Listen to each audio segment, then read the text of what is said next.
New Thought Media Network.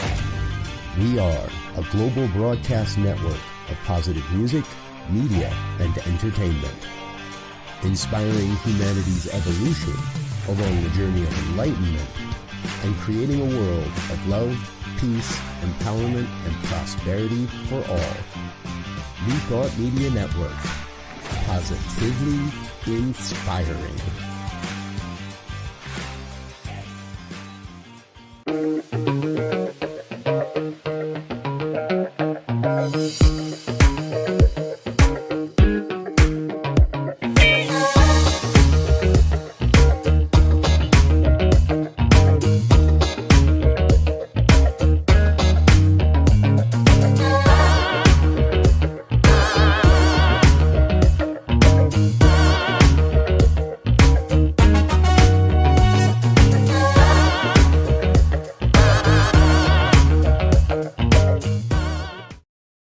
And hello again, dear ones. Dr. Robert with you over here. Rev Z right here.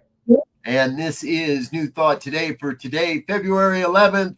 It's the Super Bowl Tuesday after Super Bowl.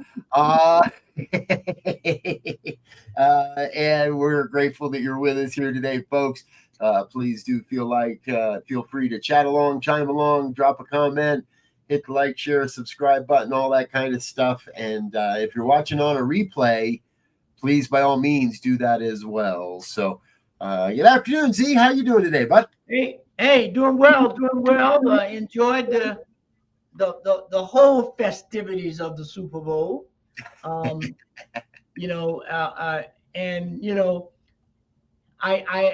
looked at it in the context of what we do here. Right, as we look at things going on and how they fit within a new thought perspective in terms of getting out a message of awareness, of activity. And so the game itself was not that exciting unless you were an Eagles fan, and I was an Eagles fan. So I was happy. I was rooting for the Eagles. But when I looked at the when I looked at the commercials and I looked at the halftime show, which there's all kind of stuff going on about that, I thought it presented some opportunities for some conversation and the discussion in terms of how do we create a world that works for all. Yes, I would agree with you. And you've hit the three, right? There is the trifecta at play now. I've realized that there is the game itself. There is the commercials, and there is the halftime report, and there is the halftime show. And in the 2 days since, we're not hearing an awful lot about the game. No. Truthfully, I don't think I've ever seen more coverage about the team that lost than in the last 2 days than the winners. I want to give a big shout out to Philadelphia. I think they're the only they're the team that showed up. That's for sure in this one. But so we've got the commercials, the game, and the halftime show. And of the three, I think Kendrick Lamar stole the show, but we could talk about that in a little bit. Give me the fill-in. I'm sharing with you in the green room that I kind of lost track this year, folks, and spent more time focused on the halftime and then got some work done in the second half because it was a blowout. And I don't remember too many of the commercials. So, Z, what did I miss? Well, they had some very good, I think, commercials. Nike had a couple of good ones. I'd have to go look at my phone text chat with my daughter, with my oldest daughter, because we've been analyzing commercials since she was about 10, and she's got her own. She's grandmother now, and so we started out looking at what message are they sending. What can I watch this commercial, and does it have any reference in it that will make me want or know what the product is? Some of the commercials are very cheeky and but at the end of it, what are you selling? I don't know. Right. But they had a couple with Nike that was looking at inclusion and its exclusivity as opposed to exclusivity, but inclusion. They had a who else did something? Man, I have to go. You let me go look. You go to the next one. I want to look at some of the ones I thought were good here. Right on. So, and again, I didn't see an awful lot of them. So I'm catching up on that as well. Folks, if you're watching today and you had a favorite Super Bowl ad this year, which one was it? Which one was it? Because I know they spend all of these companies. I saw a thing. The very first Super Bowl, a 30-second spot cost $40,000. 8,000. There was 8,000 for 30 seconds. Okay. Yeah, 30 seconds. Well, now it's like 8 million for a 30-second spot. Yep. Or something insane like that. And so somebody called this, I saw this online. Somebody called football the American pastime. Like, I thought that was I thought that was baseball. I thought baseball was the American pastime. I'm not so sure about that. But there is no question that consumerism and sales has become the American pastime. Mm-hmm. And if there's nothing else, the commercials do that year in and year out. I'm sure all of those companies fully have a wonderful plan on how to make back that 8 million or more they spent. Right. On multiple spots. All right, which ones did you find? So there was a good one by Pfizer on cancer. That was good. The ones. There was a Michelob one that wasn't bad. What else? They had there was a WeatherTech one and a TurboTax one that was pretty good. There was the Rocket. There was the Rocket Money, a Rocket Mortgage one that was pretty good as well. So there's a bunch of them. I mean, that had a good message. I walked away from it and I knew what they were selling, or if they were playing a tongue-in-cheek game, I got it, and I was like, okay, I'm going. I'll hear some phrase of that, and it wasn't in some kind of demeaning or degrading or making fun of people, like. Just in commercial land, there's a commercial that I dislike a lot. There's one where the guy is selling Progressive insurance and he's telling people, don't be like your parents, right? You don't go say hi to your neighbor. You don't stop people in the street. You don't, take somebody. If you're hosting a party, you don't take their glass if they're finished. I mean, I don't get it. What are you trying to say? Your parents were dumb and they didn't know anything, so please don't follow them? I mean, I didn't get it. Right. There's always some. I did it creates a spot for me. I did catch the remake of When Harry Met Sally with Meg Ryan and Billy Crystal. Yes. And for Hellman's Mayonnaise, that's a legit tie-in if we've ever seen one. So, but commercials, it's we'll have to and folks, there's plenty of YouTube videos out there we can go look at. We're not going to, but that you could to see all these different things. But so let's get to the big conversation of it all. You and I were talking after in the back room beforehand, and Kendrick Lamar, by far, in my opinion, stole the show. A blowout by the Eagles and a no-show by the Chiefs helped the cause, let's say, right? Because people needed something to talk about yesterday and today, and people needed something to talk about Sunday night. And if the objective was to give America something to talk about, I'd have to say Kendrick Lamar did that job. And I just thought of this. He didn't even have to wave a Black Lives Matters flag either. Yeah. I mean, I'm hearing all of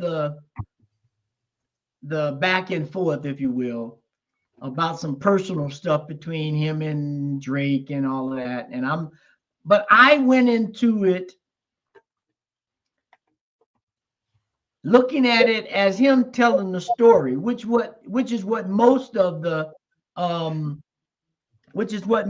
people do, right? They tell a story. They got 13 minutes, right? Exactly. So when I look at what he did in 13 minutes to tell a story that I looked at more on a global level as opposed to a personal level of something with him and Drake, although he did bring that up, I looked at it as a call for people to stand up. He started off saying something about the vote. I'll let people go listen to it. I won't try to articulate it. Then he went from there and said that the revolution will not be televised, meaning if you're trying to get involved in creating this world that works for everybody, it ain't going to be on the TV. Right. Then he goes on after that and says, turn the TV off, right? Turn it off. Yes. And then he goes on at the end and uses the song that is used for Drake, which is They Not Like Us. But I looked at They Not Like Us is the powers that be are not like us, the common people. They don't care about us. They're not, right. Prices of eggs ain't come down yet. So that was my take on it. Now, we all looking at it from the lens which we have, but that was my take on it. I thought he did a good job in 13 minutes. Yeah. And the kicker, I'm sorry, one last thing. The kicker was Samuel L. Jackson playing Uncle Sam. I know. That was that there's a couple of movies to deal with that he plays that you should go and watch. If you haven't seen Django, go watch it, folks. But no, I thought it was also very masterfully done. And at first, it's an interesting situation because you never know, you don't really know. Am I getting a performance am I getting an artistic experience? Am I getting a rock concert? Am I getting Janet Jackson or Prince or other things that are more just, hey, I'm here and I'm making good music and we're going to have a good time having some music, and you don't really have to think about it and you can walk away feeling really good about it. And we've seen some Dr. Dre and Company, a couple years back now, I think it was, or maybe it was last year, I forget. But Dr. Dre and Company was kind of like we're just going to feel good about rap and we're going to play some hits and we're going to give you a rock concert. And nobody can really complain about it. And if you do, well, it's just pretty obvious that you're a bigot because musically it's sound and there's nothing controversial. And this kind of hits you right out of the gate that it ain't gonna be that. This is gonna be, and I think Samuel L. Jackson is the perfect player for that role, the perfect actor in that role, to let us know this is not exactly just a rock concert here. And almost right out of the bat, right? You pick the revolution will not be televised. You picked the right time, but the wrong guy, and it became obvious we were about to get a message. Now, I for one, not all that familiar with the music genre. I'm not up to my eyeballs in it. I have no idea that there is a decades-long beef going on between Kendrick and Drake. And Drake, they're on the same record label, so Drake actually sued the record label because they put out the song Not Like Us. So Drake saying, you can't put out a song that directly impacts my reputation. But so I had no idea there's this monstrous thing going on. and I'm trying to catch the vibe and the meaning of the whole thing. And there's Serena Williams. What the heck's she doing here? And like, you know, it reminded me, and I want to kind of get to this too, is it reminded me of Childish Gambino's video, This Is America, which is about 6 years old or so now, that caused another conversational stir like this, with a Black music artist taking direct aim at American culture as it is and saying, this stuff ain't right. There's stuff that ain't right and it can't stand. You know, there's a flashback moment in my mind when I think back to the beginning of hip hop, which is the forerunner of rap, and all of the controversy, breaking up CDs and setting marches and all kinds of things to criticize, condemn, and just literally bastardize rap and hip hop and the hip hop culture and the whole thing. Fast forward 50 years later, let's say, because hip hop came out of the Bronx in the 70s. Now there is not a product, a service, or you name it, that does not use rap and hip hop music and culture to advertise their products, where previously it was the second coming of the devil. Right. Yeah, exactly. So what has changed so much that you now embrace it with loving arms when before it was the devil itself? Capitalism, brother. Some white guy figured out you folk have money. Sorry, you know how we are here, folks, but that's the truth. Some white guy figured out that, wait a minute, we can make money here. And I think that Kendrick does a respectable job of calling out white America in that regard. And he didn't, I didn't see anything that he did that was actually like anti-white. He called a white guy a white guy when he needed to call a white guy. But for the most part, what I saw was a Black man trying to articulate the journey and the experience of liberation in a predominantly white controlled world. And celebrating some of the people. And to me, that's that was my first interpretation of why Serena Williams was there. It wasn't until yesterday afternoon that I came to understand that, oh, she dated Drake. Okay. So that's kind of another dig at Drake. That's another part of the personality profile. Right. But if you want to go a little bit deeper into it, she was vilified for celebrating a win at Wimbledon with what at the time they considered a derogatory dance or a ghetto dance or a crip dance. And I think the proper term is a crip dance. So there's so many levels playing in this thing that make you go, okay, he's laying it all out. Brother, I trust he had some big bodyguards getting out of there, because I'm sure there's some people. It's like they say when you go to.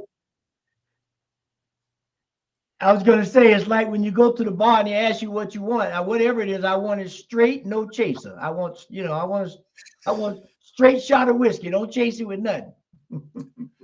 And there's some guys in some boardrooms this week that have made a lot of money off of artists that hopefully are realizing that we recognize that. And guys like Kendrick have always known it, but more and more people in America are waking up to the fact that, this country was built on the backs of people of color. And yes, record companies and executives have been ripping them off. And yes, people of color have been held to a different standard to play the game. And if you don't play the game the way the white man, and it's just such truth and artistry in what we saw there, that I hope people will keep watching it. I hope people will keep. I can't tell you. In the last 2 days, I've left comments on a lot of people's things that say, "Hey, how's it feel to be woke? You're waking up." Yeah, right. He's waking us up. Once again, the black man has got to wake us up. Oh, yeah. Well, and you know, I was talking with someone today.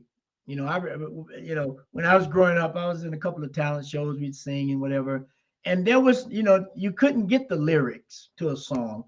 So what we would do was play the song over and over again and write them down. So for those who said they couldn't understand it, get the clip. I'm sure the whole halftime is somewhere out there on the internet by now.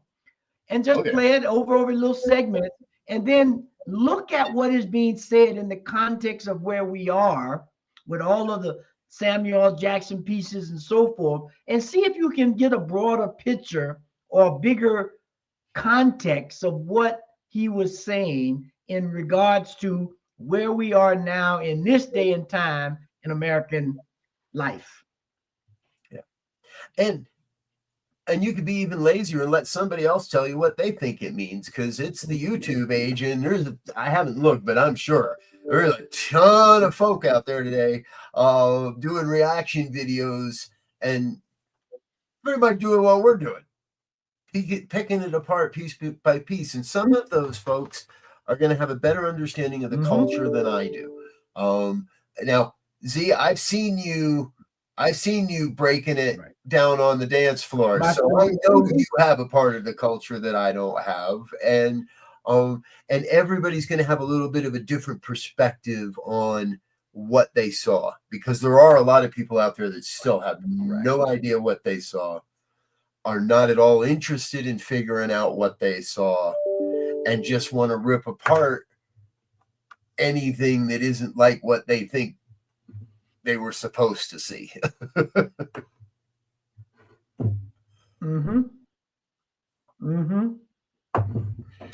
And good thing about what you just said is this is a dialogue point. This is the moment of everybody coming together, if you will, people from different backgrounds, different perspectives, different persuasions, so forth and so on, to come look at one issue or one thing and tell me what you saw. Tell me how you felt. So we begin to get some holistic views of things, and how if I say this, it might offend you, or if you say this, it might offend me. But if I understand the context of which this thing is being looked at and expressed, okay, I can see that. I can see that. And then we can have a conversation about that. But without the conversation points, if we're not intelligent enough, if we're not grounded and rooted enough in the making this place and this world better, we'll just continue to back off into our separate corners until we feel isolated and completely separated and all these other things. And in that point, you know, it gets to be like the old saying, if you back a cat into a corner, pretty soon he's got one option. He's coming out clawing. And that's what if we're not careful, we're going to keep this separation and not talking and create that kind of environment where, it's to everybody and everything. Yeah. I must say, it's this craziness because, and there's another, I want to kind of divert around a little bit and dance around a couple other sections of things that happened, because another part of this that's kind of getting lost is the NFL has had the words "end racism" painted onto the field at the end zone of, I don't know how long it's been going on. And the NFL took that off the field this week. And many people are speculating it was at the urgency of the president's team, because President Trump didn't want to have to look at the words end racism, which might imply that you're a little bit racist, or maybe a whole lot racist. You could make that decision yourself. But where does the NFL, all right, when does the NFL actively say that it is anti-DEI? What they did to Colin Kaepernick is bad enough. And if I remember somewhat correctly, the end racism was sort of a patchwork to make amends for what they did to Colin Kaepernick. And now here we have, we're just going to get rid of that for the big game. Is it possible? Is it because, and now, right, so you're going to have people that say boycott the NFL, and you're going to have people that say, oh, we can't and we can't just shut down, or maybe we can, but can we shut down a multi-billion-dollar industry that employs a vast number of people in one way or another in this country, that is an economic driver to the country, because they're going to back away from a DEI commitment, or and I'm sorry, I should stop calling it DEI as well. So, where's the NFL get off on all this? I guess is part of my question today. I was upset about that. I didn't like that. Yeah, and unfortunately, they're looking at the money too, right? Because it's clear that I don't know what the percentage is, but there's a large majority of the NFL that are people of color, mostly Black, when you look at the players. Now, if you look at the coaches, that's another story. And they keep recycling the same old coaches. Like, I just saw the Oakland Raiders hired Pete Carroll, who I love as a coach. I love him as a person. I mean, he's 72, 73 years old, and he's like energy of a 40-year-old. But it would be nice to give some young people of color a chance to be a head coach. Yeah. You look at D'Amico Ryans down in Houston, Texas. He's done a great job. You look at Tomlinson. Tomlinson's been there forever. But that's just to name a few. But, ultimately, unfortunately, in some ways, it's the money, right? Right. And,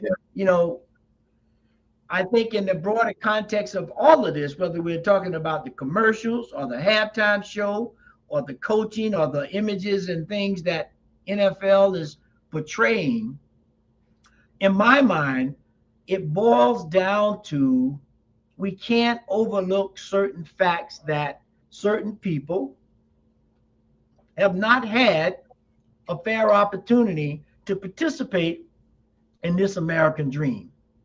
And so, I know it wasn't maybe you, or it was your grandparent or great grandparent. Okay, I got that.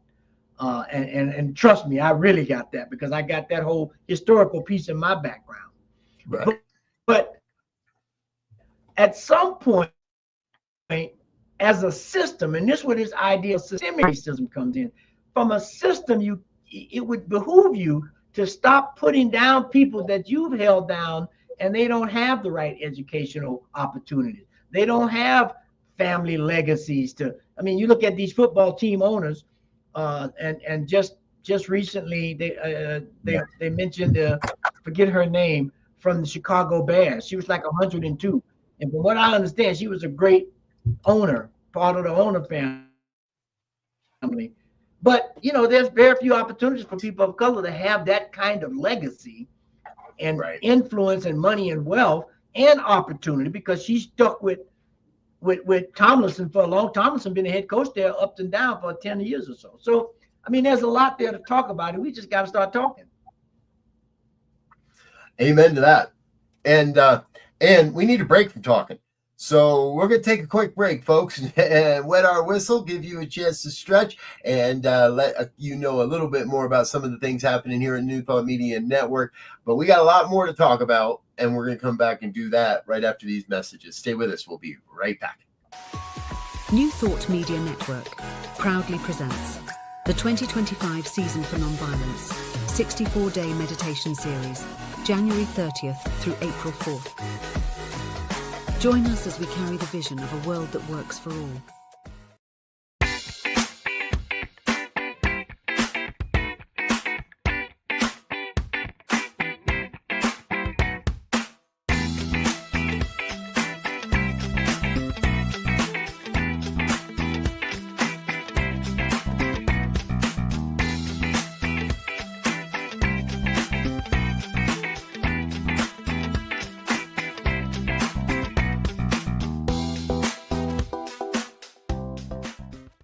Join our celebration of Black History Month.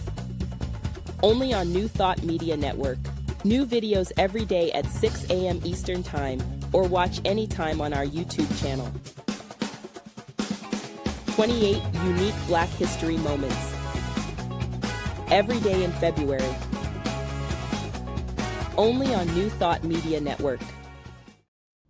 All right, we're back with more of New Thought today here on the New Thought Media Network. And yes, folks, we do invite you check out the playlist on our YouTube channel for Black History Moments. And these are all kept to about 5, 6, 7 minutes or so. A great reminder and a great profile of someone in the world of Black history, presented by New Thought Ministers of Color. So join us for that every day, or check out the playlist anytime on our YouTube channel. All right, Z, so we're back. It struck me over the break that in a lot of ways, what we're talking about here is equity. Yes. Finding ways to create equitable partnerships that really work, because a lot of sports leagues have been built on the backs of players of color that haven't been equally or equitably rewarded for their efforts.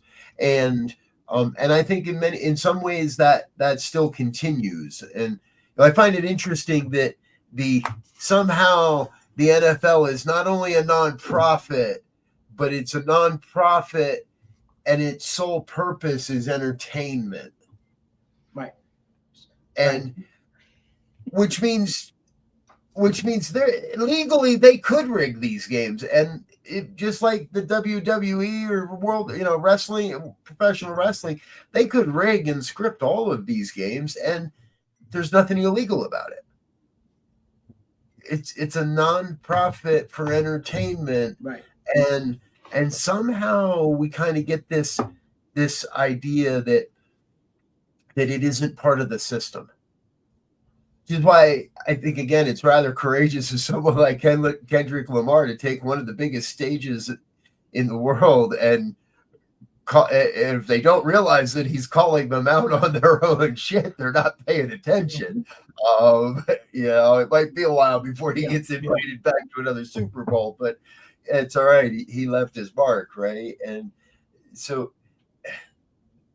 And I just, while we won't break, I went and looked up this percentage. Listen to this percentage. As of 2023, one of the places published says 53.5% of the players in the NFL are Black or African American. 24.4% is white. Roughly 11% of 2 or more races. And then everything else goes down to less than 2%. Okay.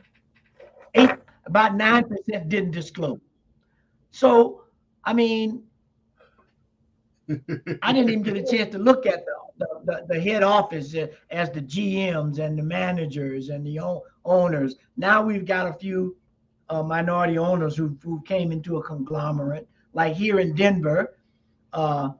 Condoleezza Rice is part owner of Denver, and a couple other people. So that's changing. And so I expect the rules and some of these other things to change, but it's a long time coming. Right.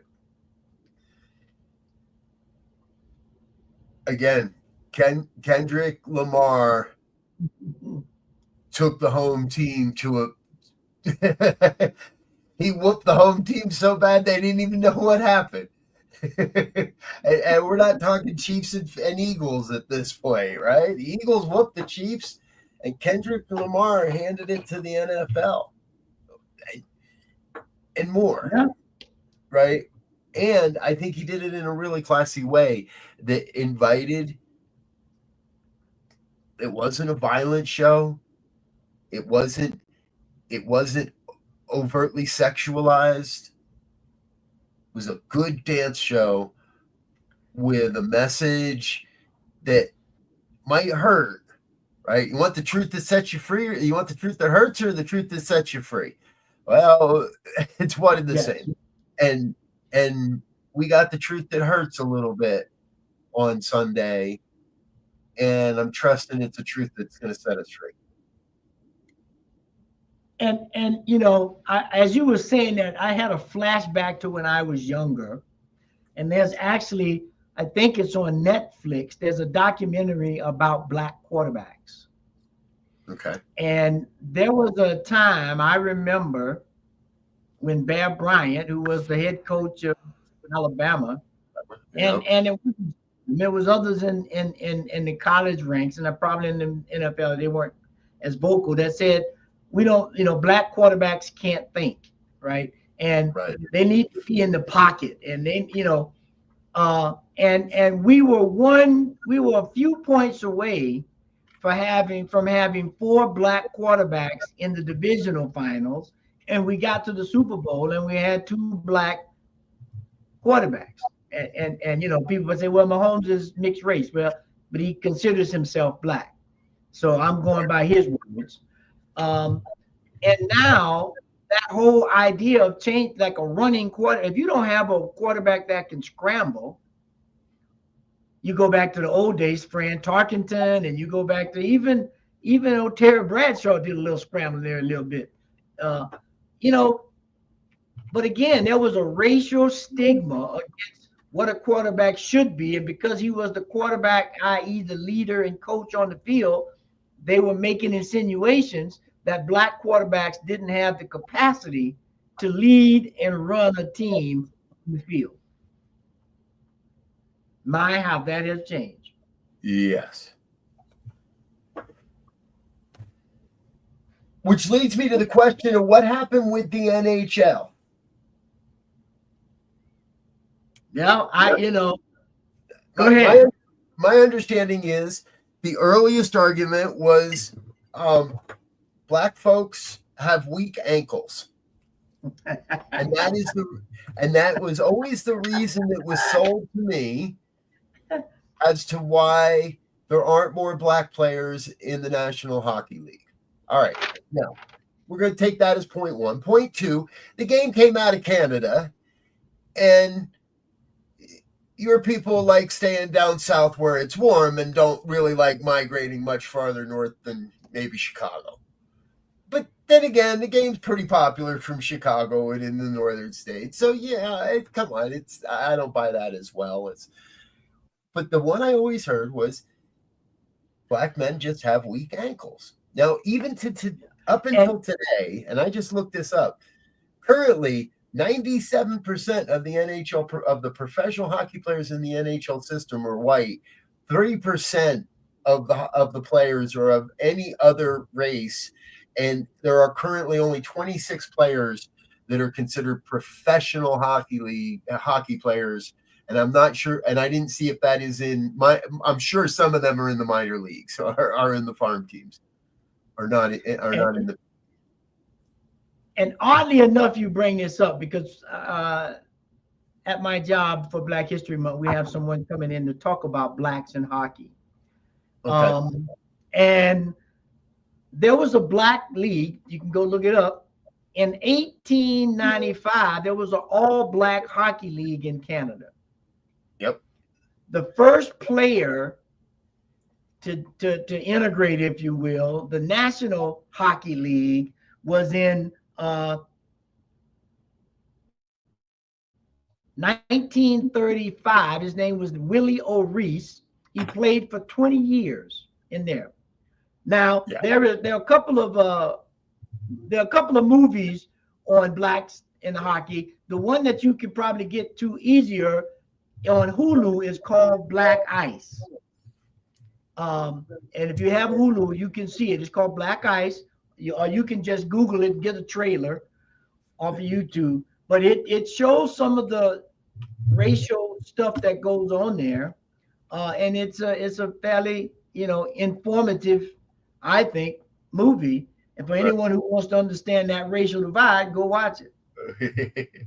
Yeah, exactly. There is something there has to be something that is perpetuating the belief in that myth, and therefore the continuation of the myth. Because yes, I was aware of the Black Canadian Hockey League, and Willie was late 50s, 58 is yes, here it is, 58, and they're That's saying when he got out. He started, I think, in 35 okay, because he did 20 years in the league. He did, okay. Then I'm reading it backwards. No, this says in 58 he became the first player in NHL history when the Boston Bruins called him up. Willie O'Ree? Yep. Willie O'Ree. Okay. So either way, right? We knew these athletes were there. Mm-hmm. And we know, and this is, part, well, I'm not going to go there now, but this is an argument I have on another topic.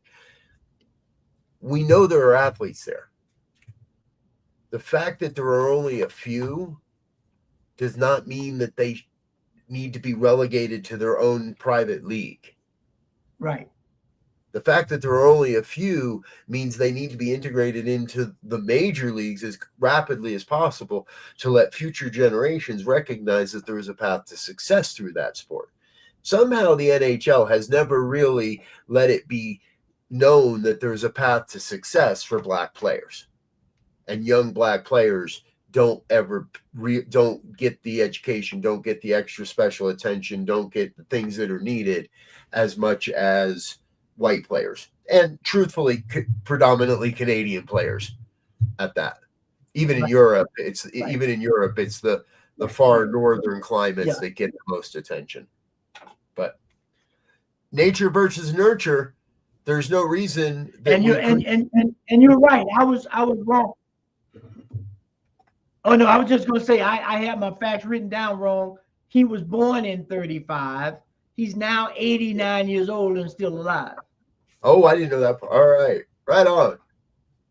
Somebody who knows Willie O'Ree, let him see this. Let him know we were propping him up, because I can't imagine how hard of a gig that was in the late 50s to be the first professional player of color in the NHL. My God, that's right on, Willie. Where you can legally hit somebody. Where you can legally hit somebody. And here's the interesting piece. Here's the interesting piece, I think, in terms of what this show is about. New Thought Today, looking at a spiritual perspective of life and bringing a new thought, bringing a new idea, bringing a new way of looking at things. Now, probably 95% of this audience who's seeing it now or watch it later will have no idea that in 1895 there was an all-black hockey league, or that Willie started in 58 and was there for 20 years. Would never know. Right. And so to have this new thought or this new perspective on life, we have to bring these things up. So now when you see, people are cutting out Black history and all kinds of things that allow, according to our new administration, they're cutting out Island Pacificers Month, and they're cutting out all the months from their perspective of allowing people to see the contribution that any and everybody could make if given the chance. Right. Yeah, there's a lot of erasing of the progress that has been made, and there's a lot that's going to need to be repaved, as it were, when we get a different president in there. Shout out to Reverend Galen from Christ Universal Temple in Chicago. Hello, Reverend Galen. Good to see you watching, sir. Thanks for chiming in. We should get him on the show someday. See. Yeah, we should get him on here, definitely. And you know, here's another thing that we didn't talk about yet. I'm sorry, because I just saw a flashback. There were a lot of conservatives who were upset that they sung the Black national anthem at the Super Bowl. Again? Yes. Don't they get pissed at this every year? Yes. You know, here's what I want to know. When are we going to if they get upset about this every year, and the NFL does it every year, when do they become the snowflakes and we get to tell them to just get over it, snowflake? I'm not allowed to, you know, moan or kvetch about you taking end racism out of the end zone. You're not allowed to moan or kvetch because somebody sang the Black national anthem. Yeah. I forgot to look that up. Who did it this year? Ledisi. You know, she's a Grammy Award, Ledisi. That's how I pronounce it. I'm probably messing it up. Ledisi. But she's a Grammy Award-winning musician from New Orleans, and they had several New Orleans musicians: Harry Connick Jr., Ledisi, John Baptiste. So and you know, they kept it. And all we heard about was Lady Gaga. Yeah. Right? Did you? And I saw it. That song was good. You know, and even Lady Gaga, her choir, her whole backup group was a black choir. Oh well, that's good. Good for her. Yeah. So she recognized the place she was at, a slave holding state. And she recognized, as far as I was concerned, that importance of representing that culture. And even if you go and look at the logo, there was a young black girl who created that logo that tried to bring in the indigenous. I think she had something to do with all the costumes. But I know for sure the logo for for her Black national anthem performance, you mean? No. For the logo that they used for the whole Super Bowl was designed by a young black girl who tried to incorporate all the indigenous people that were in Louisiana and so forth, and the French culture and the Cajun, and create something that represented all. Okay, I didn't recognize that part. See, I mean, and that's what gives me hope. Even with all the flaws that we've touched on or alluded to or discussed here with this game, with this cultural hangover of an experience or whatever we want to call it, there are good people that are doing good work towards that experience of oneness. And we might not always see it. We might not always recognize it. And much like Kendrick, we might need people to point out to us what those messages are, or what those symbols mean, or how they represent a greater culture of oneness, rather than perpetuating the buy-in that we have to be separate. Even Kendrick, his flag was separate in the beginning of that song, but by the end of the song, we were back to unity. We were back to oneness. The song brought the flag back to one flag rather than continuing to remain running with a division down the middle, as the imagery alluded to in the beginning of that song. So I love, and I'm so reassured when you share things like that, because I didn't see that. I didn't know that. I haven't heard about that. Nobody's promoting that part of it. And let's get that message out. Let's get the message out of how great this, the Black national anthem was during, for that performance. Let's go and really celebrate how amazing these various aspects are. yes, we've got to be able to critique them. We've got to be able to but ultimately our job, I think, once we understand it, is to celebrate it. First, we got to come to understand it. And if I need somebody to help me understand it, well, there's no shame in that. Call somebody who understands it. Call a friend and ask for help. What did I just see? How can I be a part of the solution? Yeah. It's amazing how, I think anyway, how people pretend that thing, staring them right there in the face, and they're pretending that it's not there. And I don't even want to go down that track, but it's just, I think it's amazing the way the selective memory or the selective awareness of things that are just in a lot of cases obvious just get overlooked in light of keeping things status quo. Right. Folks, we're going to take another quick moment. Say thank you to our sponsors, our organizational donors, our individual sponsors, all the folks that make it possible for us to do this and bring you all the programming we do here on New Thought Media Network. Please don't go away. Stay with us. Help us say thank you. We're going to come right back with more of New Thought today and our final thoughts on today's conversation. You don't want to miss that.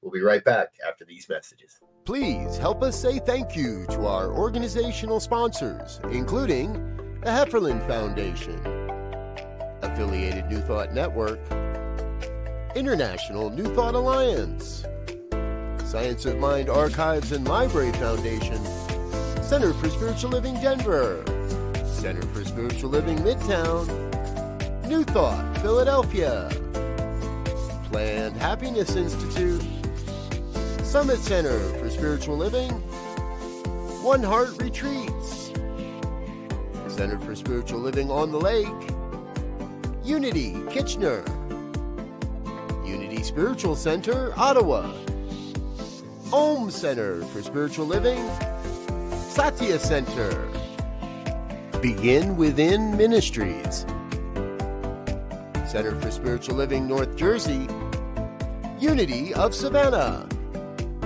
and the Center for Spiritual Living Seattle, as well as all of our individual donors.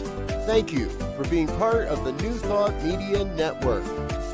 Please like, share, and subscribe. New Thought Media Network, positively inspiring.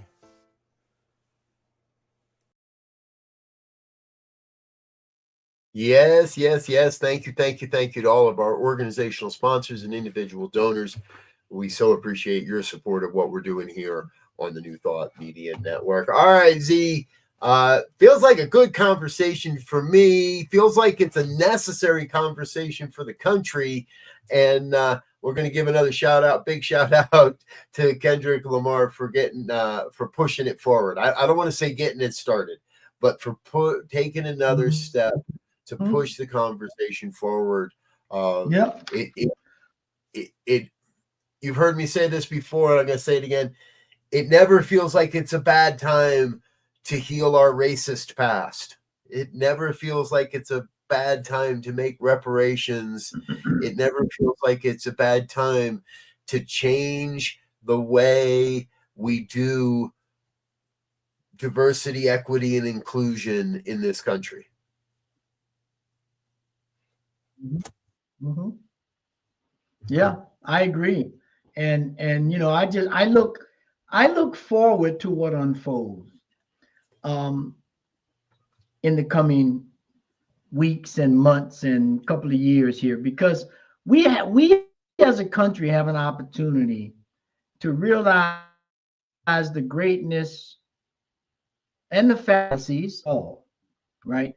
So there, when we look at this, like if we take Kendrick, some people praising it, some people tearing him down. Same thing with our current president. So we understand that there's a spectrum of life that we live, and we have to begin to engage to understand it. And I think DEIB, diversity, equity, inclusion, and belonging, right? Because you can recognize me, but if you don't make me feel as if I belong, we really haven't done much, in my opinion. So let's continue the conversation. Let's see how we can include others and get their opinions and make better decisions and better environments and better lives for everybody on the planet. Amen.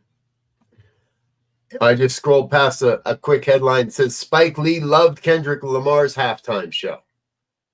Sounds like testimony enough for me. Yeah.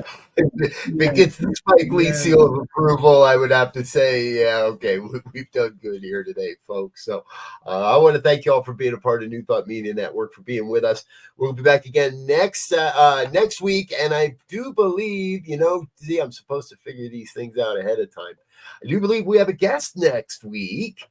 Let's check in on that real quick, and we'll make sure we figure it. But I do, yes. Oh gosh, yes, that's going to be fun.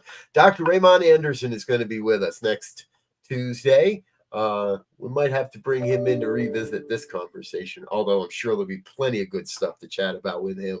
So plan to join us next week, folks, here on the New Thought Media Network.